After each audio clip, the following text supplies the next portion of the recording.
네, 오늘 11월 29일 주일 예배에 나오신 우리 성도님들을 환영합니다. 또 축복합니다.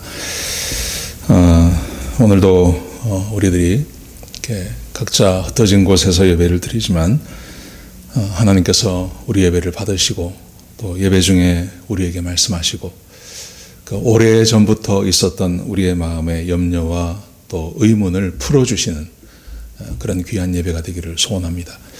우리 같이 한번 마음의 소원을 가지시고 함께 예배 드리시는 그런 귀한 시간 되기를 원합니다. 우리 같이 한번 묵도하심으로 예배 시작하시겠습니다. 묵도하시겠습니다.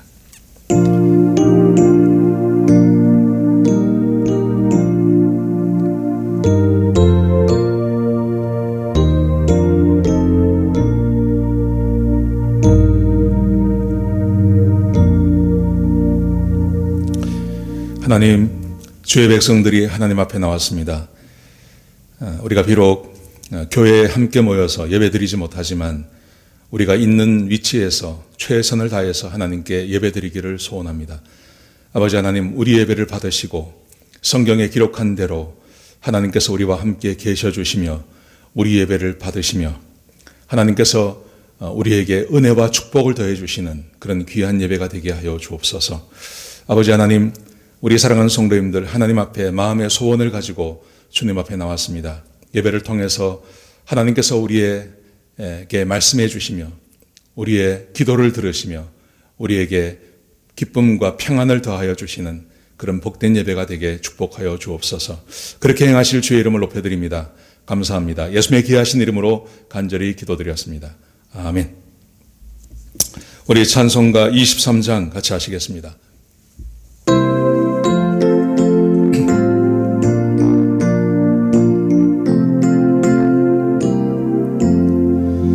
만입이 내게 있으면 그 입 다 가지고 내 구주 주시는 종을 늘 찬송하겠네. 내 은혜로신 하나님 날 도와주시고 그 크신 영광 널리 펴달게 하소서. 내 주의 귀한 이름이 날 위로하시고 이 귀의 음악 같으니 참 희락되도다. 내 죄의 권세 깨뜨려 그 결박 푸시고 이 추한 마음을 비로소 고정케 하셨네.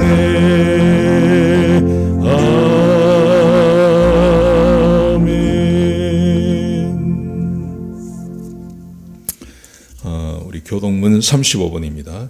이사야 35장 말씀을 우리 한 절씩 교독하시도록 하겠습니다. 제가 한 절 읽고 여러분들이 한 절 읽고 해서 같이 교독하시겠습니다. 광야와 메마른 땅이 기뻐하며 사망이 백합화같이 피어 즐거워하며 무성하게 피어 기쁜 노래로 즐거워하며 그것들이 여호와의 영광 곧 우리 하나님의 아름다움을 보리로다. 그때 소경의 눈이 밝을 것이며 귀머리가 귀가 열릴 것이며 그때 저는 자는 사슴같이 뛸 것이며 벙어리의 혀는 노래하리니 이는 광야에서 물이 솟겠고 사막에서 시내가 흐를 것임이라. 거기 대로가 있어 그 길을 거룩한 길이라 부르리니 깨끗이 못한 자는 지나지 못하겠고 오직 구속함을 입은 자들을 위하여 있게 된 것이라. 여호와의 속량함을 얻은 자들이 돌아오되 노래하며 시온에 이르러 그 머리 위에 영영한 희락을 띠고 기쁨과 즐거움을 얻으리니 슬픔과 탄식이 달아나리로다. 아멘. 우리 공동기도 제목으로 기도하는 시간 갖도록 하겠습니다. 소리 내어서 기도해 주시기 바랍니다. 기도하시겠습니다. 홍석화 집사의 암을 치료해 주십시오. 배옥전 집사의 뇌졸중을 치료해 주십시오. 언해가 회복되고 오른쪽 팔다리에 힘이 생겨나도록 해 주십시오. 곽한나 집사의 허리를 치료해 주십시오. 권하자 집사가 다시 걷도록 해 주십시오. 최영승 형제 어머니의 암을 치료해 주십시오. 김태남 집사를 회복시켜 주십시오. 오규선 어린이의 12월 8일 골수 이식 수술이 성공하게 해 주십시오. 강봉 장로의 임파선암을 치료해 주십시오. 우한 폐렴으로부터 우리를 지켜주십시오. 예수님의 이름으로 기도합니다. 아멘. 아멘. 이 시간 우리 구본주 집사님 나오셔서 기도 인도해 주시겠습니다. 인생의 생사화복을 주관하시는 하나님, 오늘도 리버사이드 교인 모두가 하나님의 왕되심과 선하심을 찬양합니다. 하나님의 이름을 인하여 우리를 살리시고 주님의 의로우심으로 우리의 영혼을 환난에서 끌어내심을 저희가 믿습니다.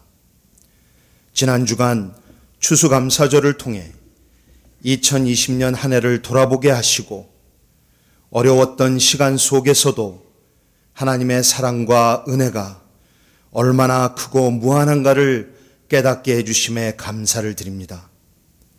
특별히 이 세계적인 위기 속에 곳곳에서 백신과 치료제의 소식이 전해지고 있음에 감사를 드립니다.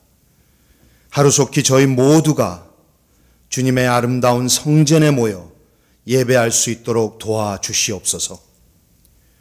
코로나 사태 영향으로 교회에서 온전한 예배를 못 드린 지도 벌써 8개월이 지났습니다.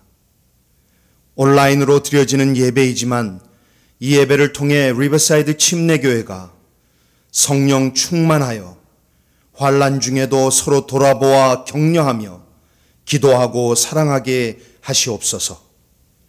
지난 한 주간 하나님의 말씀대로 거룩하게 살지 못한 것을 회개하오니 저희의 허물과 죄를 용서하셔서 오늘 드리는 이 예배가 하나님께서 기뻐 흠양하시는 거룩한 산 제사의 영적 예배가 되게 하시옵소서. 이제 저희 모두가 한 마음으로 리버사이드 침례교회와 성도님들을 위해 간구하오니 주 안에서 선을 이루는 귀한 기도의 열매가 있게 축복해 주시옵소서. 하나님의 자비하심과 사랑으로 코로나 바이러스가 하루속히 멈춰지게 하시고 감염으로 고통받는 수많은 사람들의 생명을 구원해 주시옵소서. 저희 교회와 리버사이드 지역과 전 세계와 특히 바이러스로 인해 심각하게 고통받고 있는 나라까지 하나님의 자비가 임하시길 간절히 바라옵나이다. 전 세계에 있는 선교사님들과 그 가족들을 보호해 주시옵소서. 이 세계적인 위기를 통해 하나님의 말씀과 복음이 전 세계에 더욱 강하게 전파될 수 있도록 그들의 사역과 삶에 동행해 주시옵소서.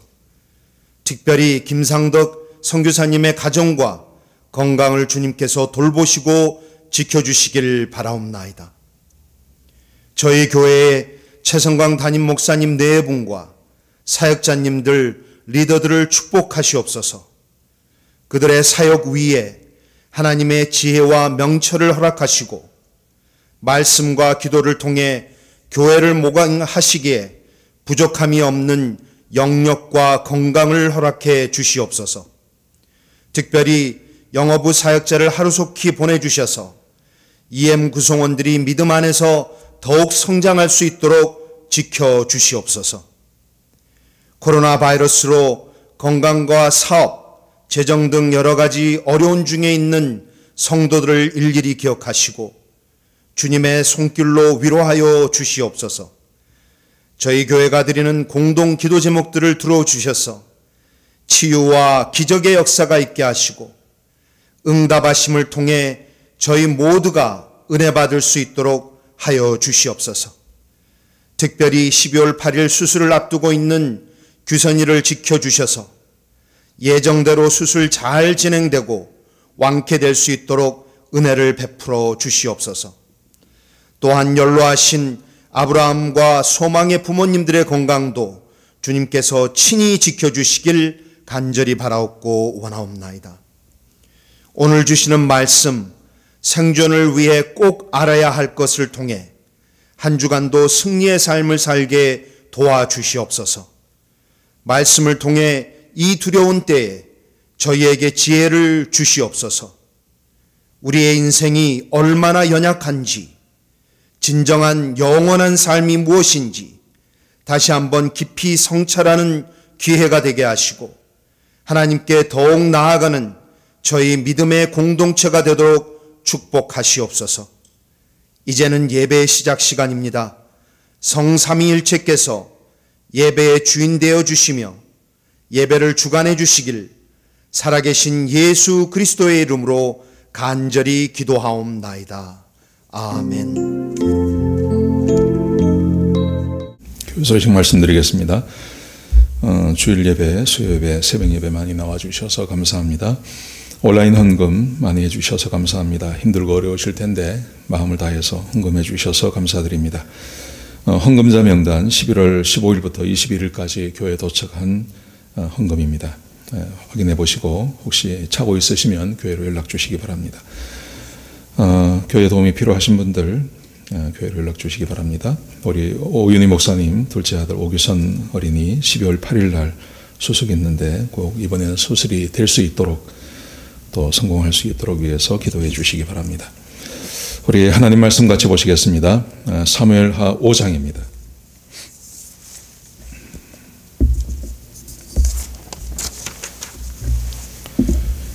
사무엘하 5장 전체를 볼 텐데요. 오늘 본문의 말씀은 10절부터 보시겠습니다. 10절, 11절, 12절, 12절, 9절부터 9, 10, 11, 12 4절만 같이 보시겠습니다. 한 절씩 교독하시도록 하겠습니다. 다윗이 그 산성에 살면서 다윗성이라 이름하고 다윗이 밀로에서부터 안으로 성을 둘러 쌓으니라. 만군의 하나님 여호와께서 함께 계시니 다윗이 점점 강성하여 가니라.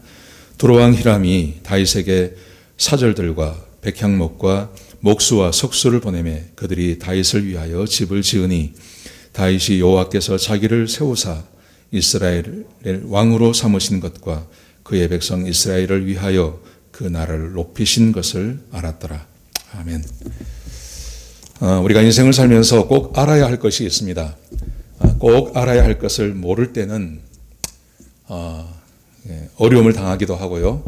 그리고 또 어떨 때는 생명의 위협을 겪기도 하는 일들이 생겨납니다. 1992년도에 그 에모리 대학, 아틀란타에 있는 아주 좋은 대학이죠. 에모리 대학을 막 졸업한 크리스라고 하는 청년이 있었습니다. 이 청년이 대학을 졸업하고 좀 자유롭게 살고 싶은 마음이 있었습니다. 그래서 알래스카를 여행하기로 작정을 하고 알래스카를 향해서 출발을 했습니다.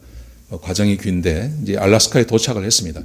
근데 알래스카에 도착을 했는데 이 청년이 113일 만에 그곳에 고립이 되어서 죽고 말았습니다. 그냥 죽었으면 뭐 누가 알겠습니까 그걸. 근데 이 청년이 죽어가는 과정을 113일 동안 일기를 씁니다. 근데 그 일기가 발견이 되었습니다.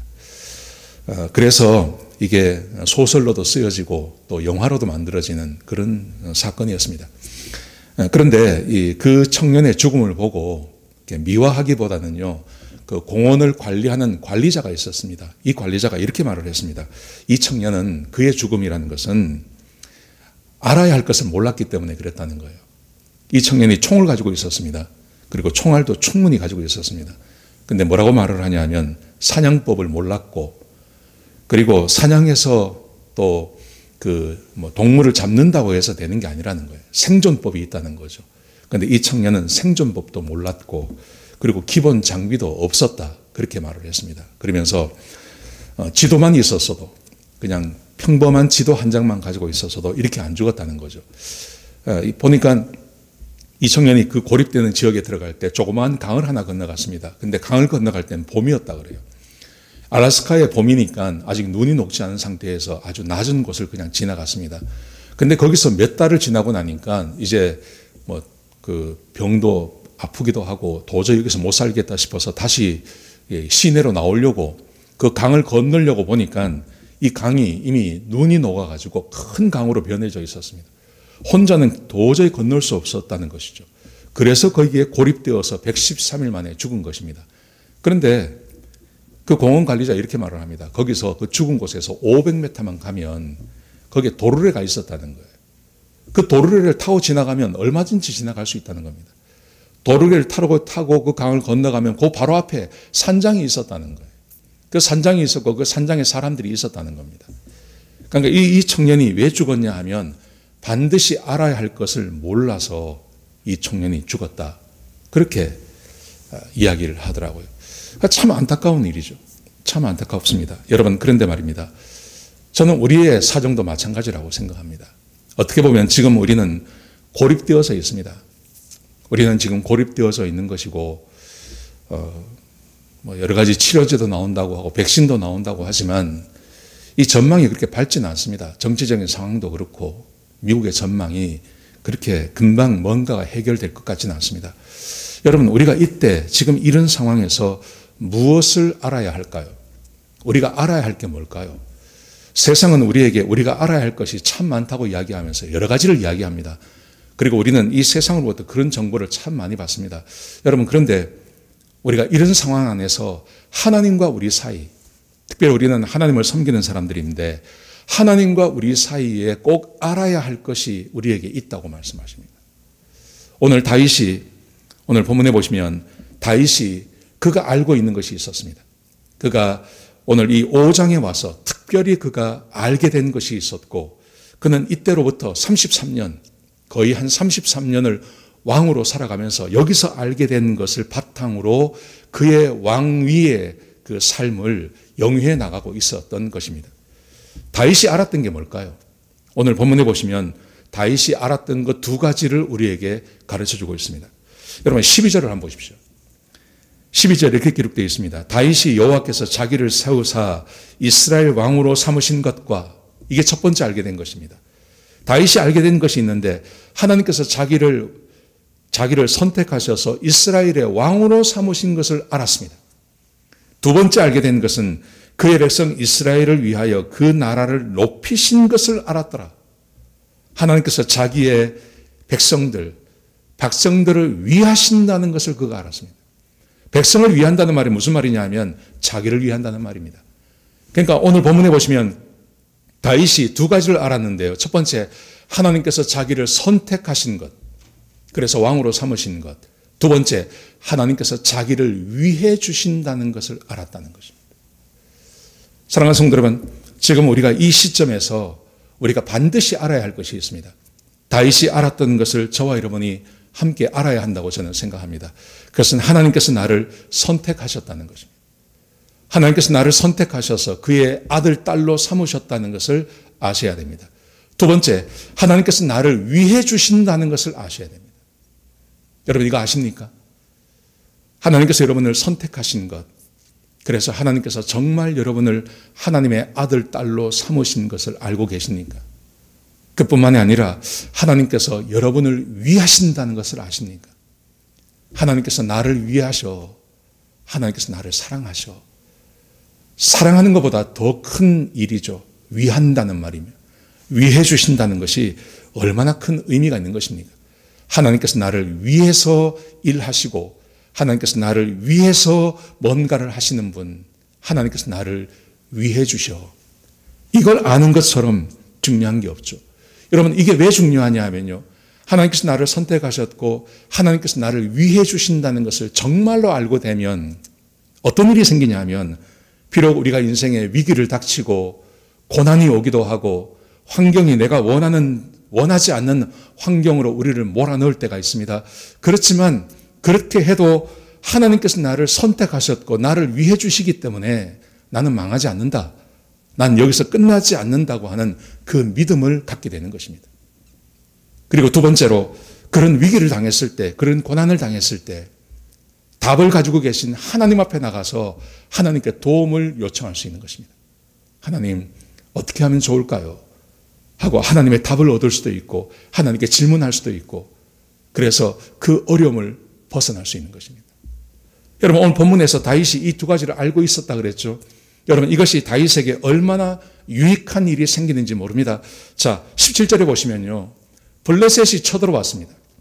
블레셋이 다윗이 왕이 되었다는 소식을 듣고 블레셋이 쳐들어왔습니다. 근데 이 블레셋이 누구냐 하면 다윗의 앞에 왕이었던 사울을 결정적으로 죽인 사람들 아닙니까? 강력한 군대 아닙니까? 이 사람들이 쳐들어왔습니다. 여러분, 그럴 때 다윗은요, 겁내지 않습니다. 자, 보십시오. 18절에 보시면 이렇게 되어 있습니다. 블레셋 사람들이 이미 이르러 르바임 골짜기에 가득한지라. 어마어마한 숫자가 이 다윗을 치기 위해서 쳐들어온 것입니다. 다윗을 아주 물러본 거죠. 왜냐하면 다윗이 그 블레셋에 들어가서 숨지 않습니까? 그랬더니 이 사람들이 우리가 사울도 죽였는데 우리 다윗 정도는 뭐 별거 아니다 하고 어마어마한 숫자가 전쟁을 하기 위해서 쳐들어온 것입니다. 여러분, 이런 위기를 만났을 때 다윗이 어떻게 하냐면 놀라지도 않고요, 걱정도 하지 않습니다. 다윗이 하는 것을 보십시오. 19절을 보십시오. 다윗이 여호와께 여쭈어 이르되, 자기를 선택한 것을 알고 있었습니다. 하나님께서 자기를 위하신다는 것도 알고 있었습니다. 그래서 다윗은 놀라거나 당황하지 않고 하나님께 가서 여쭙습니다. 여쭈어 이르되, 내가 블레셋 사람에게로 올라가리이까? 여호와께서 그들을 내 손에 넘기시겠나이까? 하나님, 내가 전쟁에 나갈까요? 내가 전쟁에 나가면 하나님께서 좀 이기게 해주시겠습니까? 간단하게 묻습니다. 자, 그랬더니 보십시오. 여호와께서 다윗에게 이르시되, 올라가라. 내가 반드시 블레셋 사람을 내 손에 넘기리라 하신지라. 하나님께서 대답하시기를, 올라가라. 내가 이기게 해줄게. 그리고 이 말 듣고 다윗이 쳐들어 올라가는 것입니다. 가서 다윗이 이렇게 말합니다. 물을 흩음같이. 20절에 보시면 다윗이 블레셋 사람들을 물리치는데 어떻게 치냐면 물을 흩음같이요. 여러분, 물을 흩은다는 말 있지 않습니까? 뭐 이런 대야 같은데 물이 있으면 그냥 휙 치면 물 다 흩어지지 않습니까? 바닥에 물이 고여 있다 하더라도 발로 차버리면 물이 다 흩어지지 않습니까? 그런 것처럼 승리를 거두었습니다. 이 블레셋 사람들이 얼마나 대패를 했는지 21절에 보시면 자기들이 섬기는 신을 놓고 도망을 갔습니다. 얼마나 급하고 다급했으면 자기들의 신을 챙기지도 못하고 그 신을 버려두고 도망을 갔습니다. 하나님께서 자기를 선택하셨고 하나님께서 자기를 위해 주신다고 하는 것을 알고 있는 이 다윗이 얼마나 그의 인생에 그게 도움이 되는지 모릅니다. 여러분, 그 다음 말씀 보십시오. 블레셋 사람들이 22절에 보시면 다시 쳐들어왔습니다. 다시 쳐들어왔을 때 다윗은 또 이렇게 말합니다. 자, 보십시오. 22절에 보시면요, 블레셋 사람들이 다시 올라와서 르바임 골짜기에 가득한지라. 똑같은 곳에 다시 쳐들어왔습니다. 무슨 말입니까? 이거는 대비를 아주 단단히 하고 왔다는 말입니다. 지난번에 우리가 어이없이 졌지만 이번에는 더 큰 군대, 더 강력한 무기를 가지고 아주 이제 작정을 하고 온 겁니다. 자, 보십시오. 근데 어떻게 하는지 보십시오. 23절에 보시면요, 다윗이 여호와께 여쭈니 하나님께 묻습니다. 근데 다윗은 질문이 없죠, 그죠? 굉장히 짧다는 말입니다. 근데 하나님의 대답이 깁니다. 자, 보십시오. 이르시되, 올라가지 말고 그들 뒤로 돌아서 뽕나무 숲을 맞은편에서 그들을 기습하되, 뽕나무 꼭대기에서 걸음 걷는 소리가 들리거든 곧 공격하라. 그때 여호와가 너보다 앞서 나가서 블레셋 군대를 치리라 하신지라. 하나님께서 말씀하시기를 구체적으로 작전을 말씀하십니다. 뽕나무 숲을 맞은편에 숨어라.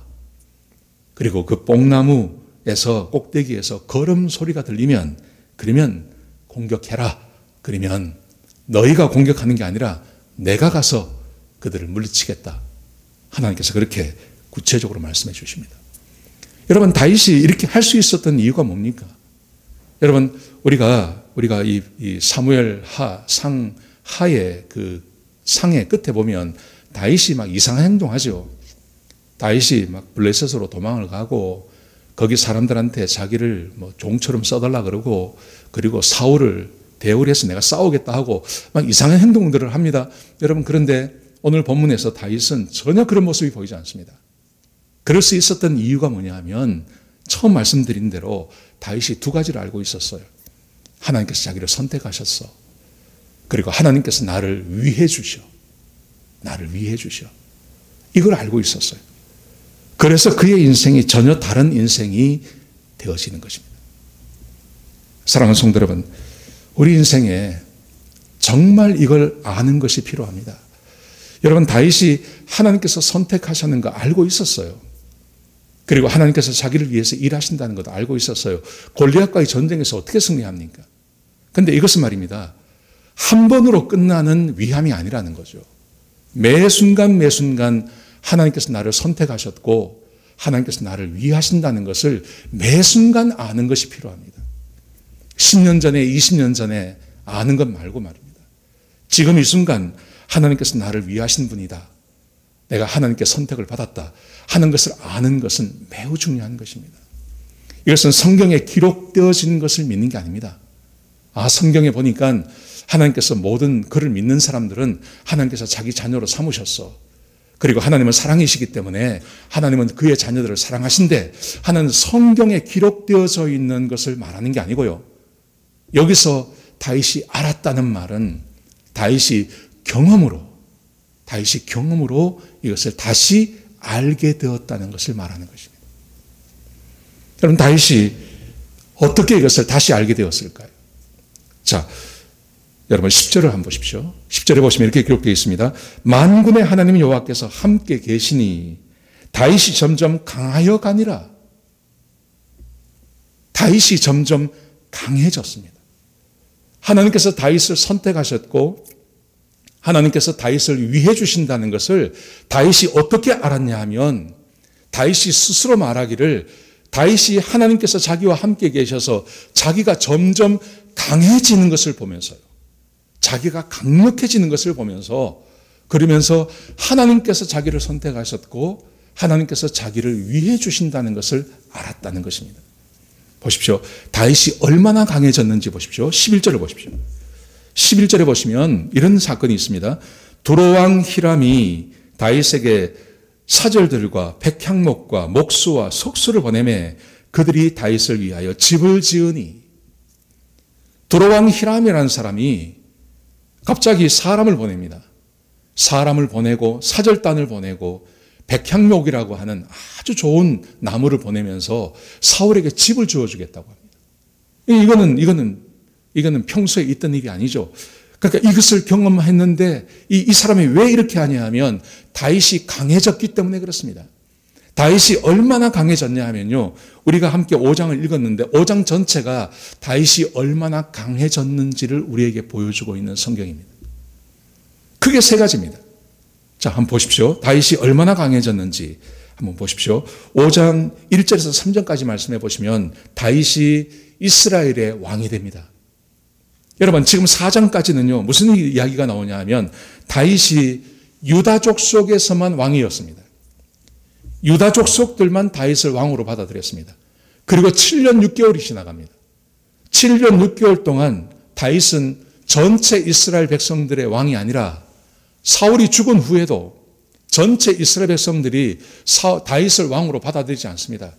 그래서 유다족 속들만 다윗을 왕으로 받아들였습니다. 그런데 오늘 1절에서 3절까지 말씀해 보시면 나머지 지파들이 다윗에게 찾아옵니다. 찾아와서 말하기를 이렇게 말을 합니다. 당신은 우리의 골육이다. 우리의 골육이고, 그리고 사울이 있을 때에도 당신은 우리를 거느렸습니다. 그때 군대 장관이었지 않습니까? 우리를 거느렸고, 그리고 우리는 알고 있습니다. 하나님께서 당신을 왕으로 삼으신 것을 우리는 알고 있습니다. 그러면서 말하기를 우리의 왕이 되어달라고 말합니다. 그러자 다윗이 그 백성들과 언약을 맺고 백성은 다윗에게 기름을 붓습니다. 그리고 왕이 되는 것입니다. 여러분, 성경은 이것을 다윗이 강해졌다고 말을 합니다. 사랑하는 성도 여러분, 다윗에게 왕이 된다는 말은 어떤 말이냐 하면 하나님께서 약속하신 것을 얻는다는 말입니다. 이것을 사울이 막으려고 하지 않았습니까? 근데 사울이 그렇게 막으려고 했지만 이것을 막지 못합니다. 그리고 하나님께서 약속하신 것을 그가 얻게 되는 것입니다. 여러분, 우리는 말입니다, 하나님께서 나를 선택하셨고 하나님께서 나를 위해 주신다는 것을 우리가 언제 알 수 있나요? 저는 하나님께서 약속하신 것이 우리의 삶에 이루어질 때, 그때 하나님께서 나를 선택하셨고 나를 위하신다는 것을 알게 된다고 저는 생각합니다. 동일한 말씀입니다. 성경에 보면 하나님의 약속이 우리 가운데 얼마나 많은지 모릅니다. 하나님께서 우리에게 이렇게 약속하셨습니다. 우리에게 복된 삶을 살 것을 약속하셨습니다. 하나님께서 우리에게 말씀하시기를 범사에 잘 될 거라고 말씀하셨습니다. 그리고 우리가 기도하면 하나님께서 응답해 주신다고 말씀하셨습니다. 이게 하나님의 약속입니다. 여러분, 하나님께서 다윗에게 약속하신 것 10수년이 지났지만 하나님께서 그것을 기억하고 계시다가 하나님의 시간에 하나님의 때에 다윗에게 그것을 주십니다. 마찬가지로 하나님께서 성경에 우리를 하나님의 자녀 삼으시면서 하나님께서 성경에 약속하신 것이 참 많습니다. 우리에게 복된 삶을 약속하셨습니다. 하나님의 자녀의 권세가 우리에게 있다고 말씀하셨습니다. 그래서 우리에게 형통한 삶을 살게 하실 거라고 약속하셨습니다. 심지어 우리가 기도하면 하나님께서 응답해 주시겠다고 하나님께서 약속하셨습니다. 여러분, 이 약속이 우리의 삶에 이루어질 때, 그때 우리는 알게 되는 겁니다. 아, 하나님께서 나를 선택하셨구나. 그리고 하나님께서 나를 위해 주시는구나 하는 것을 알게 된다는 거예요. 사랑하는 성도 여러분, 지금 여러분의 삶에 하나님의 이 약속이 지금 이루어지고 있으십니까? 하나님께서 약속하신 그 형통한 삶, 하나님께서 약속하신 기도의 응답, 이것들이 우리의 삶에 있으십니까? 이게 있을 때 사람은 알게 된다는 것입니다. 아, 하나님께서 나를 선택하셨고 하나님께서 나를 위해 주시는구나 알게 된다는 겁니다. 다윗이 이것을 통해서 하나님께서 자기를 선택하셨고 자기를 위해 주셨다는 것을 알았다고 말하는 것입니다. 두 번째를 보세요. 두 번째는 다윗이 예루살렘을 정복합니다. 예루살렘 성을 정복합니다. 다윗은 현재 예루살렘에 있지 않고 헤브론에 있습니다. 헤브론에서 7년 6개월을 있었습니다. 그리고 온 모든 족속이 나와서 다윗을 우리의 왕이라고 그렇게 왕으로 기름 부었습니다. 그러자 그렇게 왕으로 기름 부음받고 왕이 된, 전체 이스라엘 왕이 된 다윗이 첫 번째 한 일이 예루살렘을 공격해서 예루살렘을 빼앗는 것이었습니다. 여러분, 그런데 이 예루살렘이라는 땅은요, 이것은 하나님께서 이스라엘 백성들에게 주신 땅이었습니다. 그런데 참으로 놀랍게도 여호수아가 이 가나안 땅을 정복해 나가지 않습니까? 근데 가나안 땅을 정복해 나갈 때 정복하지 못한 땅이 있었어요. 근데 여호수아가 정복하지 못한 땅이 바로 예루살렘이에요. 여호수아가 이 땅을 정복하지 못합니다. 왜냐하면 이 예루살렘은 난공불락의 요새라 그래요. 삼면이 다 절벽이라 그래요. 그러니까 북쪽에 나 있는 땅만 열려 있는데 거기에 성벽만 딱 치우면 누구도 침을 못하는 거예요. 그래서 이 여호수아가 가나안을 정복해 나갈 때도 이 여부스 사람들이 있는 이 예루살렘을 정복하지 못합니다. 사사시대도 마찬가지였습니다. 그리고 사울도 마찬가지였습니다. 사울이 왕으로 있을 때 그 수도가 기브아였습니다. 그 기브아가 어디냐면 예루살렘으로부터 6.4km 떨어진 데 바로 옆이에요. 근데 거기에 살면서도 사울이 40년 동안 있으면서 이 예루살렘을 정복하지 못합니다. 제가 토탈 세보니까요, 예루살렘 여호수아 때부터 이 지금까지 한 400년 됩니다. 400년 동안 예루살렘에 여부스 사람들이 살았는데 그 땅을 정복하지 못한 땅이었습니다. 다윗이 왕이 되고 나서 첫 번째로 예루살렘을 공격해 가니까 이 여부스 사람들이 이렇게 말을 합니다. 다윗을 모독하면서 말하기를 우리 중에 소경이나 다리 저는 사람만 나와도 너 정도는 얼마든지 막을 수 있다 이렇게 말합니다. 그런데 왜 그렇게 말하냐 하면 400년간 누구도 그 땅을, 이 예루살렘 땅을, 성을 차지한 적이 없으니까요. 그런데 놀랍게도 하나님께서 이 땅을 차지하게 하십니다. 그래서 공격했고요, 그 예루살렘 성을 빼앗아 버립니다. 성을 빼앗은 다음에 그 성의 이름을, 예루살렘 성의 이름을 다윗성이라고 이름을 짓습니다. 여러분, 5장 9절을 한번 보십시오. 이렇게 기록되어 있습니다. 다윗이 그 산성에 살면서 다윗성이라 이름하고 그 산성이 예루살렘 성을 말합니다. 다윗성이라 이름하고 다윗이 밀로에서부터 안으로 성을 둘러 쌓으니라. 그리고 성벽이 있는데 그 성벽 안에다가 또다시 성을 짓는 거예요. 성벽을 하나 더 쌓는 것입니다. 400년 동안 아무도 해결하지 못한 문제, 이 문제를 이 다윗이 해결하는 것입니다. 다윗이 점점 강해졌습니다. 하나님께서 함께 하시니 다윗이 점점 강해졌다는 말이 바로 아무도 해결하지 못하던 문제, 그 문제를 해결했다는 것입니다.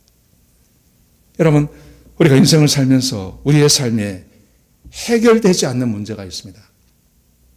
해결되지 않는 문제. 아마 가정마다, 사람들마다 해결되지 않는 문제가 있을 것입니다. 수십 년 동안 해결하지 못하는 문제가 분명히 있을 것입니다. 여러분, 우리가 하나님께서 나를 위해 주시고 내가 하나님의 자녀라는 것을 어떻게 알 수 있을까요? 해결되지 않는 문제가 해결되는 겁니다. 아버지도 해결하지 못하셨고 할아버지도 해결하지 못하시던 그 문제가 내가 예수 믿고 나서 하나님의 자녀가 되니까, 그리고 하나님께서 나와 함께 계시면서 나를 점점 강하게 해주시니까 이 문제를 해결함 받는 겁니다.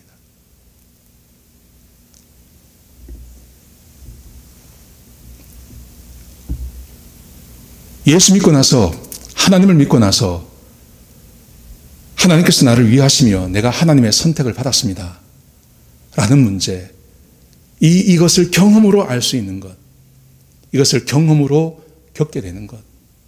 그래서 나는 내가 의식하지 않고요, 성경을 인용하지 않고 다른 것을 말하지 않고 나는 하나님의 자녀입니다. 그리고 하나님께서 나를 위해 주십니다. 여러분, 이 고백을 할 수 있는 사람, 저는 그것은 우리의 문제, 수십 년 동안 우리를 괴롭히던 그 문제를 깨끗하게 하나님 안에서 해결함 받을 때, 그때 우리는 이 고백을 할 수 있다고 저는 그렇게 믿습니다. 다윗이 지금 그렇게 된 것입니다. 다윗이 400년 동안 하나도, 여호수아도 해결하지 못한 문제를 단번에 해결하고 나서 하나님께서 나를 선택하셔서 하나님께서 나를 위해 주셔 라고 말하지 않습니까? 여러분, 저는 좀 이렇게 이야기하고 싶어요. 지금 여러 가지 문제가 있습니다. 지금 우리의 사업의 문제도 생기고 삶의 문제도 생기고 뭐 여러 가지 문제가 있습니다. 근데 말입니다, 그거 두려워할 거 없다는 거예요. 갈 필요 없다는 겁니다. 낙심할 필요 없다는 것입니다. 좋은 기회입니다. 하나님께서 함께 하시니 다윗이 점점 강해졌는데, 그 강해졌다는 말이 400년간 이스라엘 족속이 해결하지 못하던 그 문제를 하나님께서 해결해 주셨습니다. 그래서 하나님께서 자기를 위한다는 것을 알았다는 것. 그렇다면 우리의 삶도 마찬가지 아니겠습니까? 하나님께서 우리와 함께 하신다면 우리가 겪고 있는 이 문제 하나님께서 아십니다. 그래서 하나님 앞에서 그 문제를 해결함 받는 것. 그리고 하나님께서 정말 나를 선택하셔서 하나님의 자녀 삼아 주셨고, 그리고 하나님께서 나를 위해 주십니다 라고 고백하게 하는 것. 그게 하나님의 마음 아니겠습니까? 여러분, 그러므로 도망가지 마십시오. 절망하지 마십시오. 하나님께서 우리의 삶 가운데 함께 하시기 때문에 저는 이런 문제 얼마든지 해결할 수 있다고 생각합니다. 지금 각 가정들마다 겪고 있는 그 문제들, 하나님께서 우리와 함께 하시면 이 문제 얼마든지 난 해결할 수 있다고 생각합니다. 다윗이 지금 이것을 경험한 다음에 하나님께서 나를 위해 주십니다 라고 고백하는 것입니다. 자, 세 번째를 보십시오. 세 번째, 자녀를 얻습니다. 13절부터 16절까지 말씀해 보시면 다윗이 예루살렘으로 온 다음에 첩을 둡니다. 첫 첩을 두었습니다.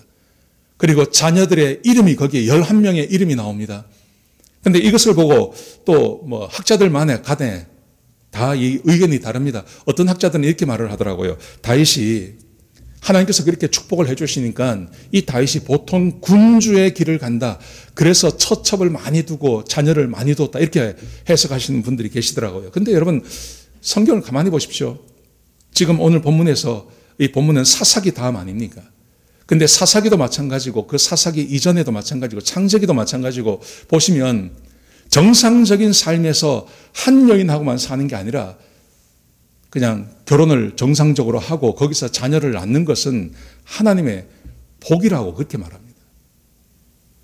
그냥 다윗이 잘못을 저질렀다고 말하지 않고 이것은 하나님께서 주시는 복, 점점 강해지는 것을 말하는 거죠. 다윗의 삶을 한번 보십시오. 그가 하나님께 부름받은 다음에 마음 편히 지낸 적이 거의 없습니다.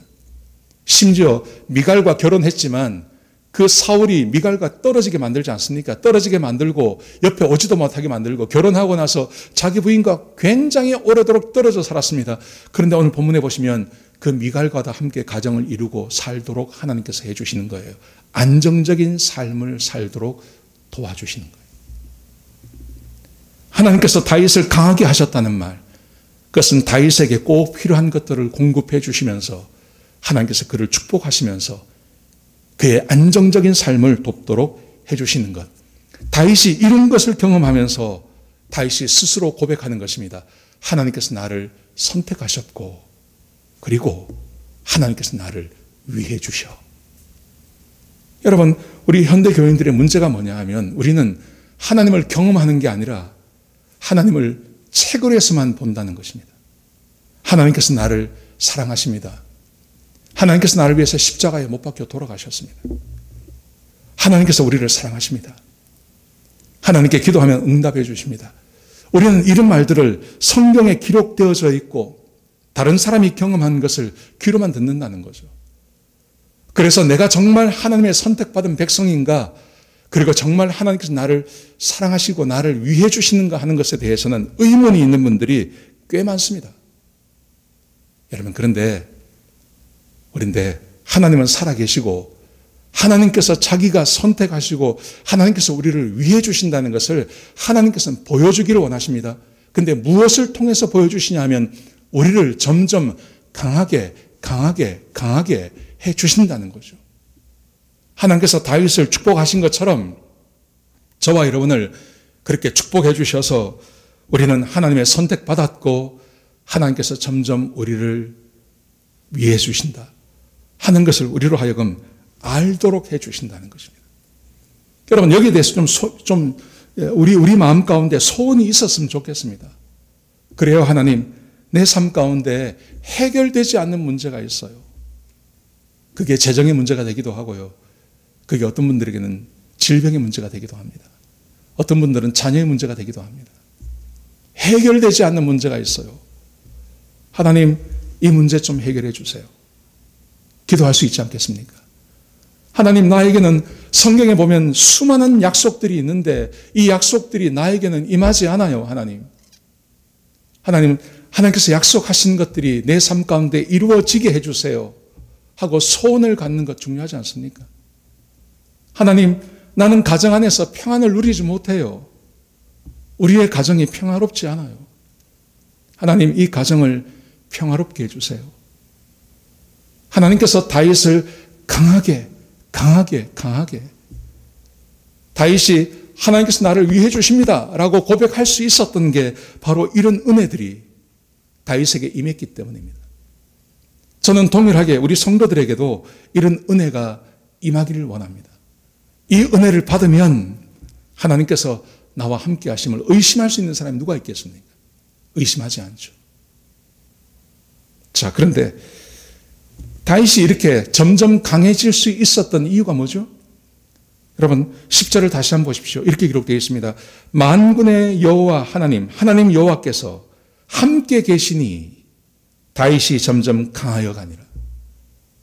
다윗에게 이런 은혜가 있었던 이유는 하나님께서 그와 함께 계셔 주셨기 때문에 그렇습니다.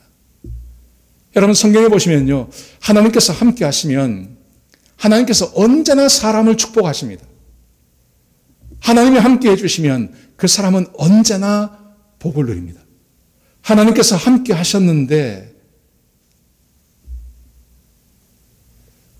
망하고 그렇지 않습니다. 하나님께서 함께하는 사람은요, 하나님께서 언제나 그 사람을 복 주십니다. 아브라함을 생각해 보십시오. 아브라함이 광야에 나와서 살아요. 근데 광야에 와서 사는데도 사람들이 알아요. 그래서 그랄 왕이라는 사람이 있습니다. 여러분 창세기 21장에 보시면 이렇게 기록되어 있습니다. 그때 아비멜렉이 이 그랄 왕입니다. 아비멜렉과 그의 군대 장관 비골이 아브라함에게 말하여 이르되 내가 무슨 일을 하든지 하나님이 너와 함께 계시도다. 다윗을 보면서 사람들이 안다는 것입니다. 아브라함을 보면서 안다는 것입니다. 저 아브라함은 하나님께서 함께하는 사람이라는 것을 안다는 것입니다. 야곱도 마찬가지 아닙니까? 야곱이 삼촌 집에 가서 얼마나 고난을 당합니까? 근데 라반이, 삼촌이 이 야곱을 향해서 이렇게 말을 합니다. 창세기 30장 27절에 보시면 라반이 그에게 이르되 여호와께서 너로 말미암아 내게 복 주신 줄을 내가 깨달았노니 내가 나를 사랑하여 사랑스럽게 여기거든 그대로 있으라. 떠나지 말라. 라반이 알았다는 것입니다. 하나님께서 야곱과 함께 계시는 것을 알았다는 것입니다. 그래서 자기 집에 복이 임하는 것을 알았다는 것입니다. 하나님께서 함께 계시는 사람의 특징입니다. 요셉도 마찬가지입니다. 요셉이 비록 노예로 잡혀갔지만 그 보디발의 집에서 보디발의 주인이 보디발이 요셉이 하나님이 함께하는 사람인지를 알지 않습니까? 창세기 39장 2절에 보시면 이렇게 기록되어 있습니다. 여호와께서 요셉과 함께 하심으로 그가 형통한 자가 되어 그의 주인 애굽 사람의 집에 있으니 그의 주인이 여호와께서 그와 함께 하심을 보며 또 여호와께서 그의 범사에 형통하게 하심을 보았더라. 보디발이 이것을 아는 것입니다. 하나님이 함께 하셔서 그를 형통하게 하시는 것을 아는 것입니다. 여러분 성경에 나오는 대부분의 사람들을 보십시오. 하나님께서 함께 하시니 그의 삶이 형통하게 되는 것입니다. 하나님이 함께 하시는 게 중요합니다. 다윗이 강하게 된 것, 그것은 다윗과 하나님이 분리되어 있을 때가 아니라요. 하나님께서 다윗과 함께 계셨습니다. 하나님께서 다윗과 함께 계시니 다윗이 강하게 된 것입니다. 여러분 그러면 어떻게 다윗은 하나님과 함께 있을 수 있습니까? 어떻게 하나님은 사람과 함께 하십니까? 이게 뭡니까? 거기에는 두 가지 요소가 있습니다. 첫 번째는 하나님께서 사람을 선택하신다는 것입니다. 그리고 하나님께서 사람에게 선택한 그 사람에게 하나님께서 약속하신다는 것입니다.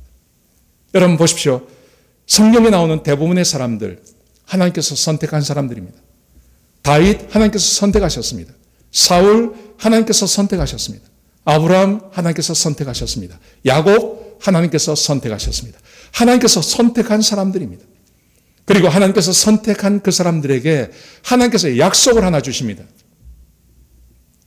하나님께서 다윗을 축복하시겠다고 약속하셨습니다. 하나님께서 사울을 함께 해주시겠다고 약속하셨습니다. 그리고 하나님께서 아브라함에게 축복하시겠다고 약속하셨습니다. 하나님께서 야곱을 축복하시겠다고 약속하셨습니다. 하나님께서 선택한 사람들에게는 하나님께서 언제나 약속을 주십니다. 사람이 할 일이 뭐냐 하면 사람은 그 약속을 믿고 그 하나님과 함께 동행하는 삶입니다. 다윗은 그 삶을 살았습니다. 사울을 죽일 수 있는 기회가 왔을 때 다윗이 이렇게 고백하지 않습니까? 하나님께 기름 부음 받은 종을 치는 것은 하나님께서 금하셨다. 하나님께서 말씀하신 대로 다윗은 순종하는 것입니다. 여러분 그런데 사울을 보십시오. 사울은 반대의 삶을 삽니다. 하나님 말씀에 순종하지 않습니다. 하나님께서 비록 선택하셨지만 그에게 약속을 주셨습니다. 내가 너를 왕 삼겠다고. 네가 나와 내 말을 듣기만 하면 대대로 너의 왕위가 지나갈 거라고 말씀하십니다. 그런데 사울은 하나님 말씀에 순종하지 않습니다.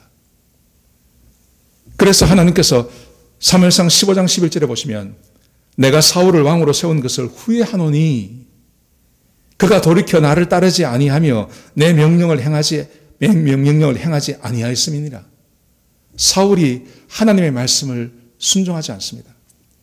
여러분 다윗은 하나님께서 함께 해주셨습니다. 그래서 함께 해주셔서 그를 점점 강하게 해주셨습니다. 그런데 사울은 하나님께서 함께 하지 않습니다. 왜 그렇습니까? 사울이나 다윗이나 똑같이 하나님께 선택받은 사람이었습니다. 두 사람 다 똑같이 하나님의 약속이 임했던 사람들입니다. 여러분 그런데 다윗은 하나님께서 말씀하신 대로 그 명령을 따라서 합니다. 그런데 사울은 하나님의 말씀을 따라 살지 않습니다. 그래서 하나님께서 그를 선택하신 것을 후회하십니다. 왜냐하면 그가 내 명령을 따르지 않는다고 말씀하세요. 그래서 하나님께서 그와 함께 해주지 않습니다. 하나님께서 함께 하지 않으시니 그는 점점 강해지는 게 아니라 그는 점점 약해지는 것입니다. 선택의 문제가 아닙니다. 하나님께서 그를 이미 선택하셨지만 사울이 하나님의 말씀을 따라 살지 않는 겁니다. 여러분, 이 삶을 우리의 삶에 그대로 한번 적용해 보십시오. 우리가 하나님의 자녀가 된 것, 우리가 하나님의 자녀가 된 것은 내가 하나님을 선택한 것이 아니라 하나님께서 저와 여러분을 선택하신 것입니다.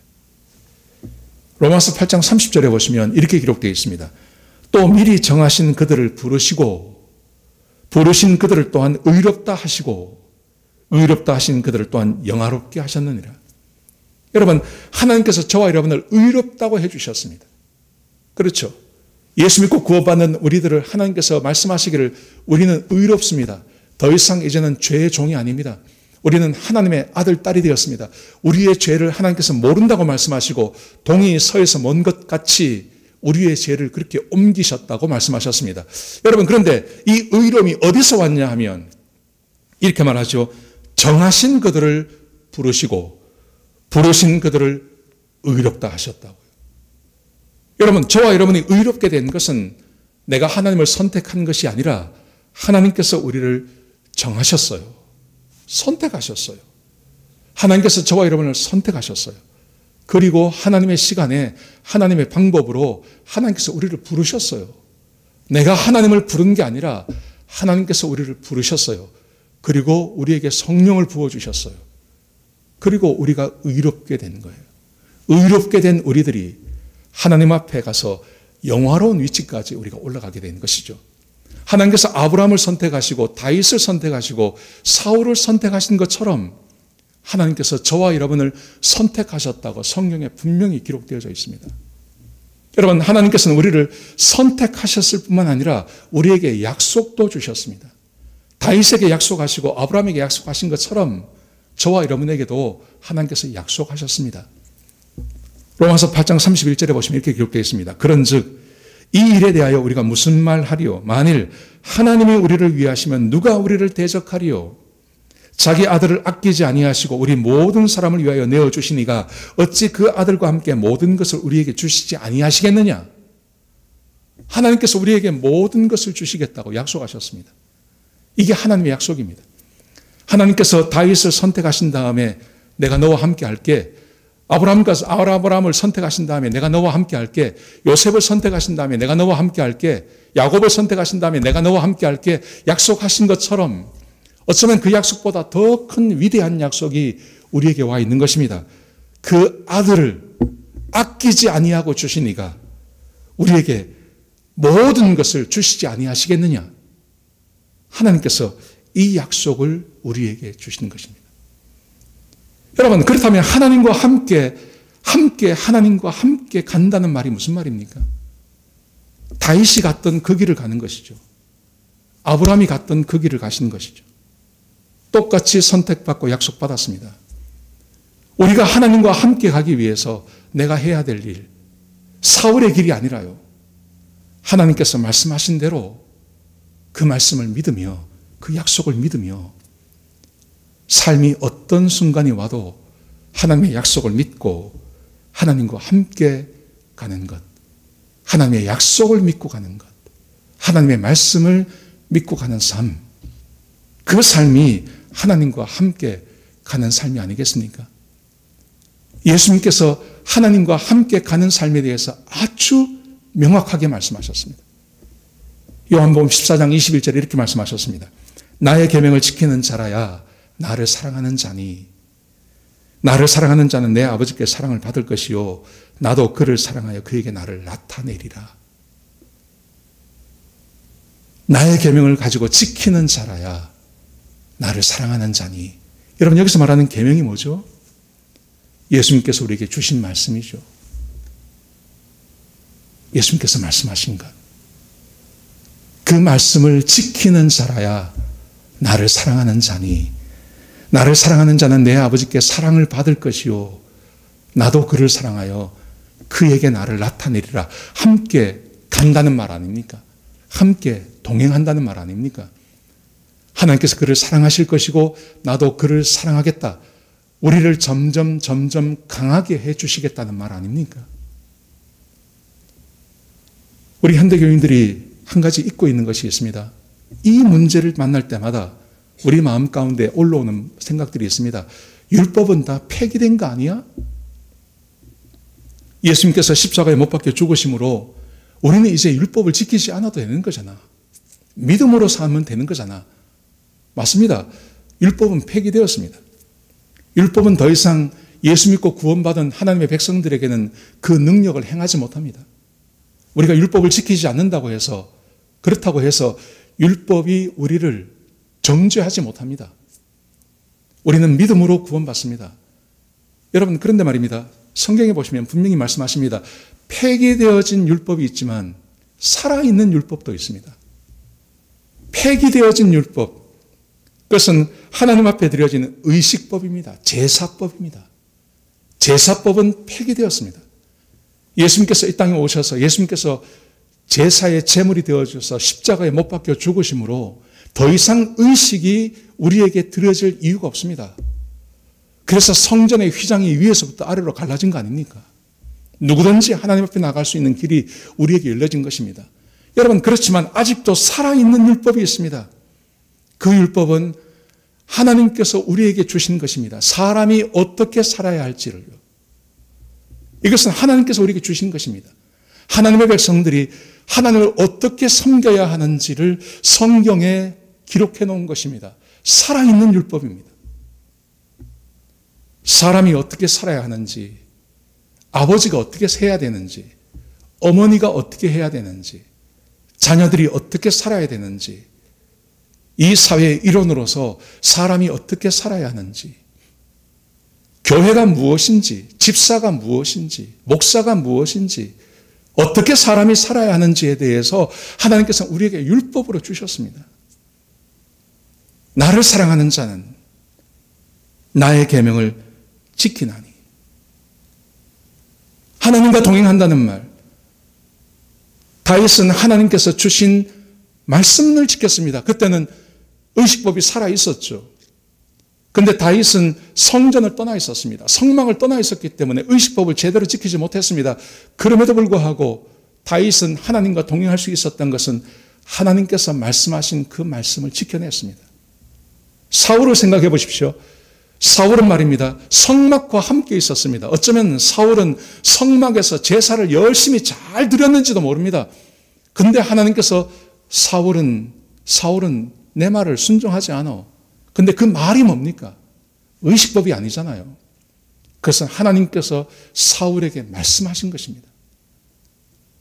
왕으로서 어떻게 살아야 할지 하나님께서 말씀하신 것입니다. 그런데 그 말씀에 순종하지 않습니다. 그래서 하나님께서 다윗과 함께 사울과 함께 동행해 주지 못하시는 것입니다.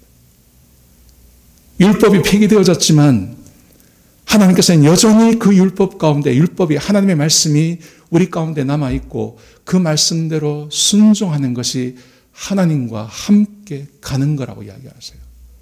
여러분 하나님과 함께 가지 아니하면 우리의 삶은 절대로 강해지지 못합니다. 우리의 삶은 강해지지 없습니다.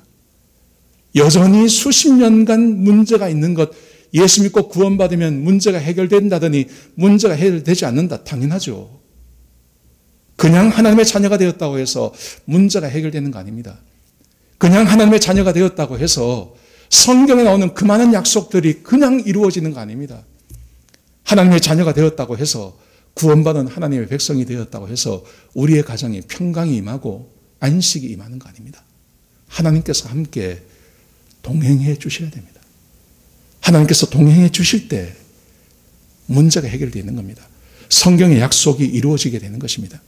가정에 평강이 임하게 되는 것입니다.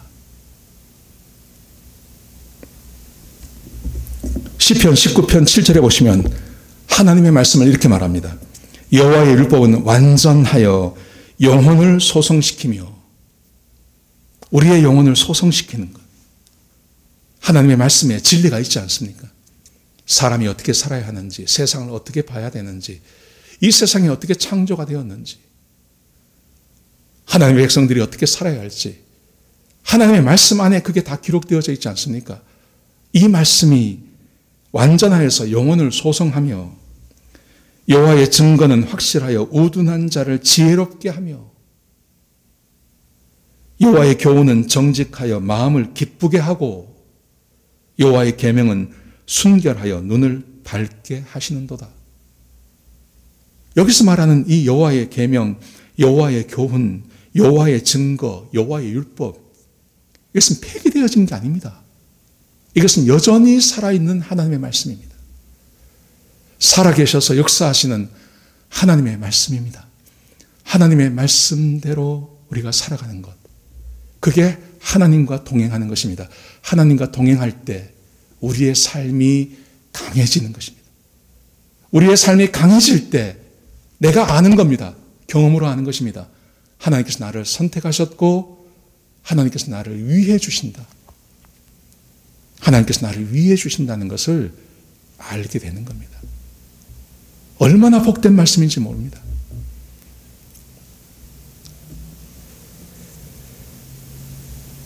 욥기 17장 9절에 보시면 이렇게 말합니다. 그러므로 의인의 길은 꾸준히 가고, 의인의 길, 여기서 말하는 의인은 하나님의 말씀을 따라 사는 사람들을 말하는 거죠. 하나님과 동행하는 사람들을 말하는 거죠. 사울을 의인이라고 말하지 않습니다. 다윗을 의인이라고 이야기하죠. 여호와의 의인의 길은, 의인은 그 길을 꾸준히 가고 손이 깨끗한 자는 점점 힘을 얻느니라. 잠언 4장 18절에 보시면 의인의 길은 돋는 햇살 같아서 크게 빛나 한낮의 광명에 이르거니와. 세상에 아무리 어둡고 세상에 소망이 보이지 않고 세상에 난리의 소문이 난다 하더라도 하나님과 함께 동행하는 그 의인, 성경이 말하지 않습니까? 하나님 말씀대로 살고 하나님과 함께 동행해서 하나님께서 강하게 점점 강하게 해주시는 그 사람, 성경이 말하기를 돋는 햇살 같아서 크게 빛나 한낮의 광명에 이른다. 점점 밝아진다는 말입니다. 세상을 환히 비치는 그런 은혜가 우리 가운데 주어진다는 것이죠. 사랑하는 성도 여러분, 세상에 그냥 되는 건 아무것도 없습니다. 오늘 다윗도 그의 삶이 점점 강해지는 것, 그것은 하나님과 동행했기 때문입니다. 하나님과 동행한다는 것은 하나님의 선택과 약속을 믿고 내가 하나님의 말씀에 순종하며 사는 것을 말하는 것입니다. 하루하루의 삶, 하루하루의 삶을 하나님의 말씀에 순종하며 그렇게 꾸준히 살아가시는 것, 그럴 때 하나님께서 나도 모르게 나를 강하게 해주시는 것입니다. 나를 강하게, 성경에 나와 있는 그 많은 약속들이 내 삶에 이루어지고 수십 년 동안 해결되지 않던 문제들이 해결되어지고 가정이 평화로워지는 이 은혜, 제가 간절히 바라기는 우리 사랑하는 성도님들, 우리 가정에 이런 은혜가 있기를 바랍니다.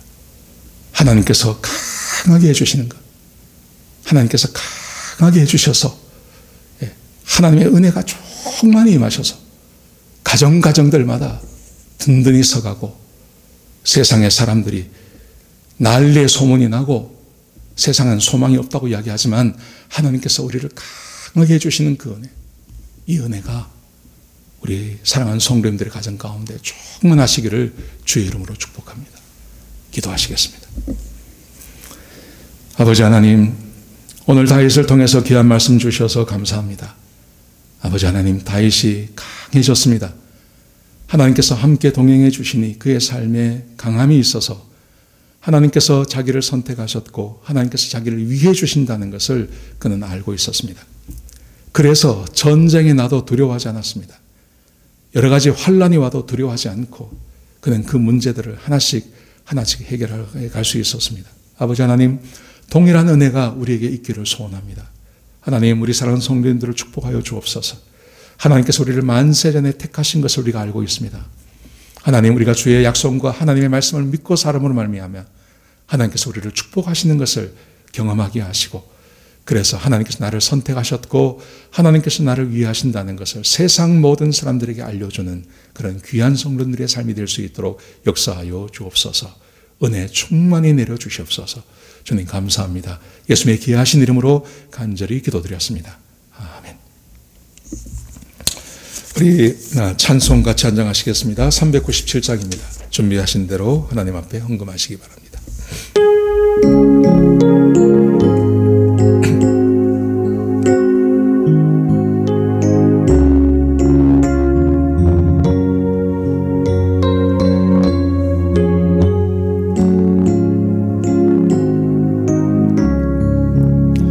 주 믿는 사람 일어나 다 힘을 합하여 이 세상 모든 마귀를 다쳐서 멸하세. 저 앞에 오는 적군을 다 싸워 이겨라. 주 예수 믿는 힘으로 온 세상 이기네. 믿음이 이기네.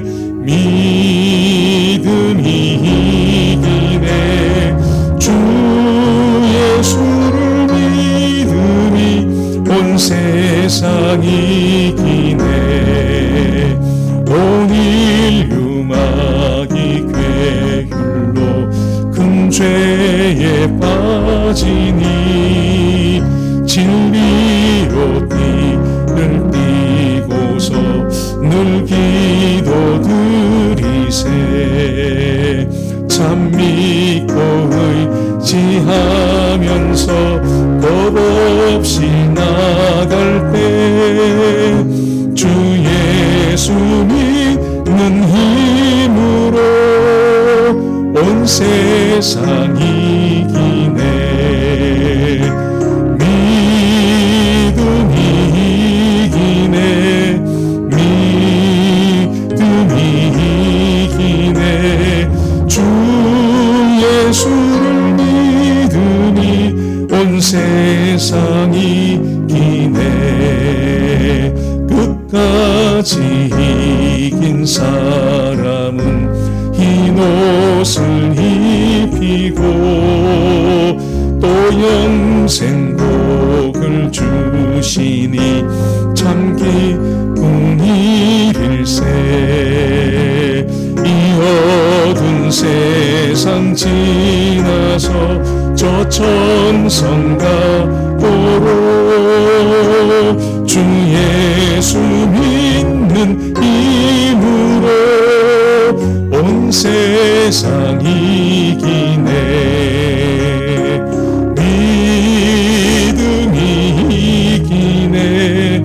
믿음이 이기네.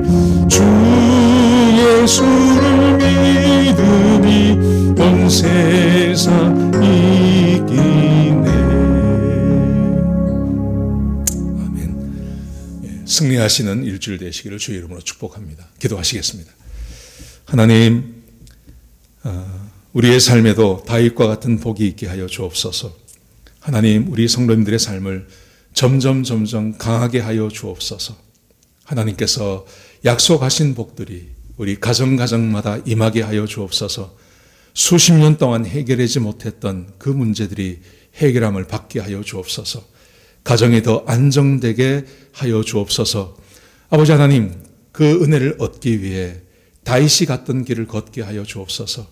하나님과 함께 동행하게 하여 주시옵소서. 하나님의 약속을 믿고 그 말씀을 믿고 사는 하나님과 동행하는 삶을 살게 하여 주옵소서. 그래서 한 가정도 고난 겪는 가정이 없게 하시고, 한 가정도 사업체를 잃어버리는 가정이 없게 하시고, 하나님 한 가정도 어려움 가운데 있는 가정이 없게 하여 주시옵소서. 이제는 우리 주 예수 그리스도의 극크신 은혜와 우리 아버지 하나님의 극크신 사랑과 성령 하나님의 내주하시고 인도하시는 그 은혜가 오늘 말씀을 듣고 하나님과 함께 동행하여 점점점 강해지기로 마음먹고 돌아가는 주의 백성들 머리 위에 지금부터 영원까지 함께 하시옵기를 우리 주 예수 그리스도의 이름으로 간절히 축복하며 기도드렸습니다. 아멘.